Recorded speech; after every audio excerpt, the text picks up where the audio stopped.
de presse de ce matin avait pour objet l'interpellation des populations sur le cas de la reconstruction de l'école protestante de Sam.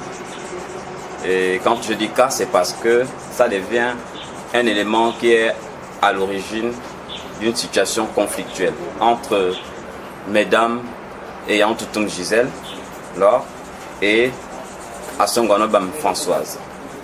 Et cette école protestante qui a été détruite en mai dernier a vu la participation de Madame Gisèle Laure pour sa reconstruction.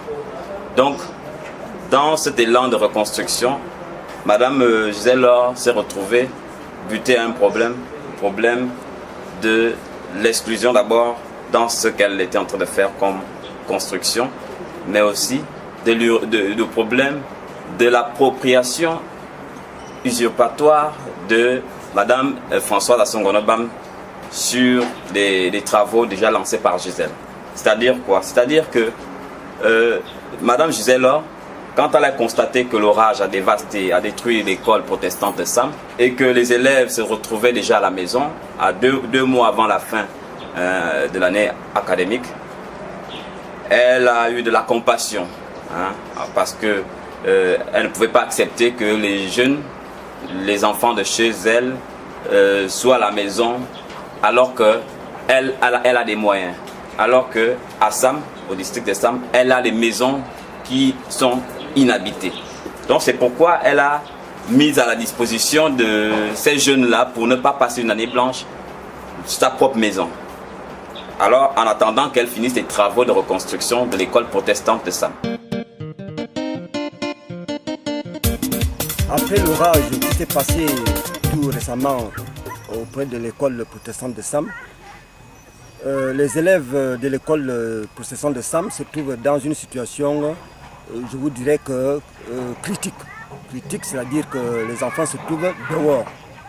Et étant dehors dans ce point, Madame Yantutum Gisèle a pris le privilège de bien vouloir accueillir ses enfants et de les mettre dans une des maisons de sa circonscription qui se trouve au niveau de Sam Centre. Les élèves n'apprennent pas dans les bonnes conditions puisqu'ils sont dans une maison d'habitation. C'est Madame Gisèle Laure qui a donné sa maison pour que les enfants puissent finir l'année. Donc ils ne sont pas dans les bonnes conditions puisqu'ils sont dans une maison d'habitation. Ils sont dans des chambres puisqu'elle a construit sa maison pour habiter dedans. Ce n'est pas pour l'école. Le jour du sinistre, nous avons rendu compte à qui de droit et le lendemain, le chef de base est arrivé sur place avec son équipe qui a également rendu compte à qui de droit. Le lendemain, j'ai reçu personnellement un coup de fil venant de Madame Yantutum me demandant de prendre les dimensions du bâtiment. J'ai transféré cette dimension-là par le biais du commandant de brigade.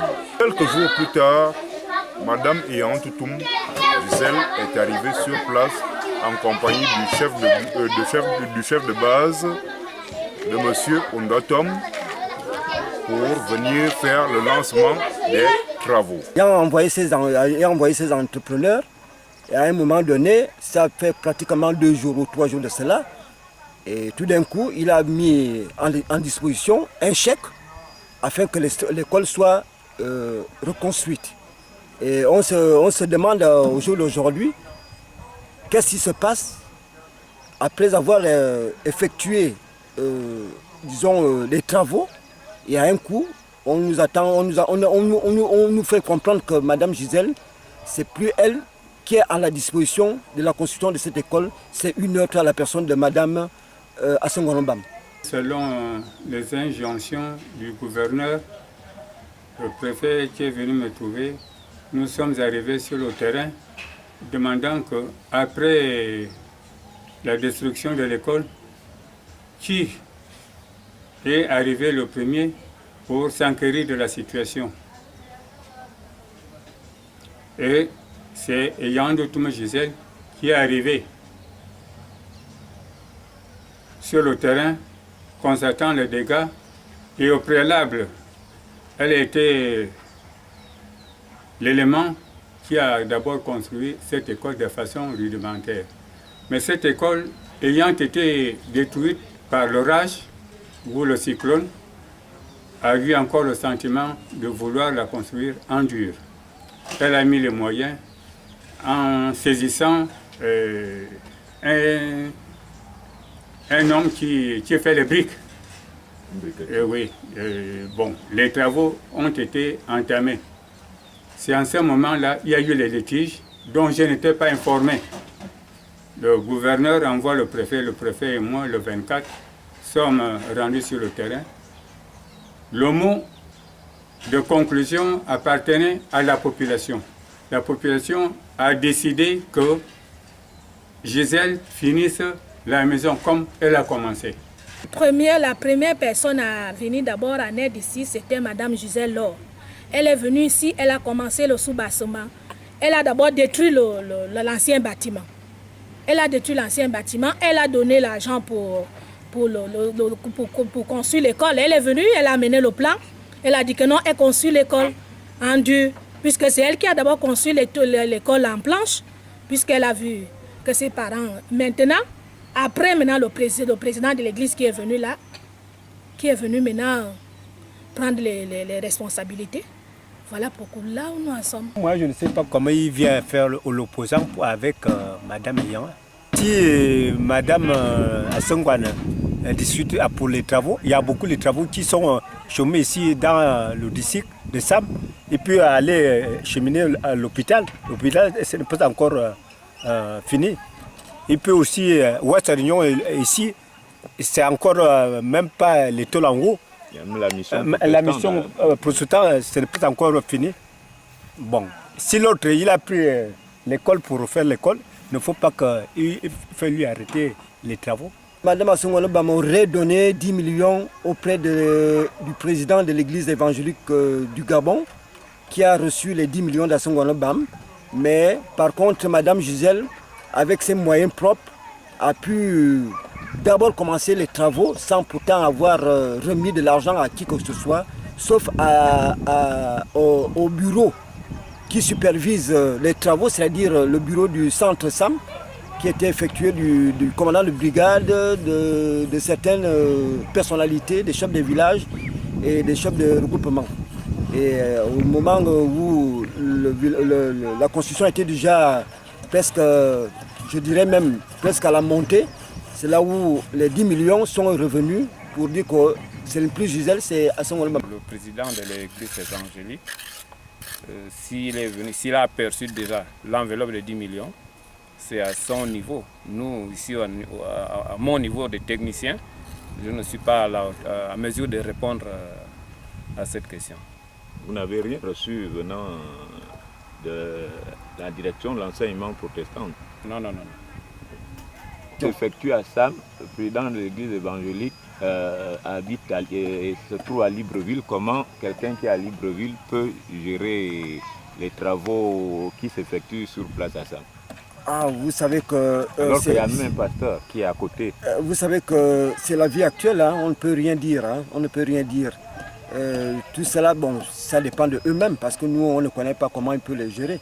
Hein, c'est ça qu'on voulait savoir, que la construction se trouve à Sam et la gérance d'argent se trouve au niveau de Libreville. C'est là où on et dans la même délégation, le gouverneur faisait partie des membres qui est votre chef administratif. Est-ce que vous vous êtes exprimé auprès du gouverneur? Oui, nous avions pris la parole auprès du gouverneur parce qu'au départ, le gouverneur, avant l'arrivée de la délégation, le gouverneur a d'abord envoyé son émissaire, qui est le préfet du département de Lokano, et qui est venu d'abord voir la population et l'état de l'avancement des travaux.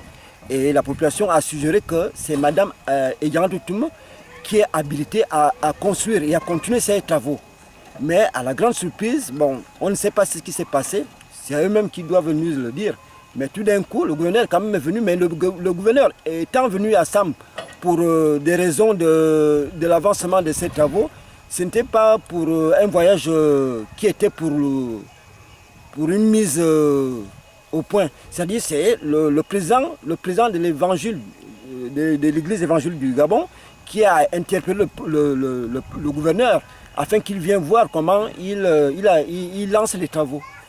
Ce n'était pas de son point de gré que bon, il y a une école à Sam, il fallait que je parte lancer les travaux. Non.